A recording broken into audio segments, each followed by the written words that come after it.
Link the equivalent ratios below. Let's start with this 2 to 3. If we just doubled both of those, we'd have 4 to 6. If we multiplied them both by 3, we'd have 6 to 9. And 6 to 9 I can see here. So let's link them by circling them in blue. Now I can see another ratio that's the same as those two. If I double 6 and 9, I get 12 and 18. So this one also links with those ones. The only other ratio that we have with just two numbers is 2 to 7 and 9 to 18. And clearly those do not tie up.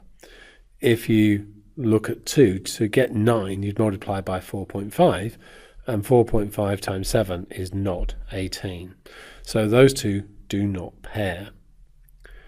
Now over here I've got a 1 to 7 to 3 and 2 to 7 to 3, and there's no way that those can pair because I'm doubling 1 to get 2 here, but 7's just 7 and 3's just 3. So what about this remaining one? That's 4 to 14 to 6. Now if we look at this one here and we multiply all parts of the ratio by 2, we do get that one. So what we have is 3 of these, 2 of those, and the others don't pair up with anything.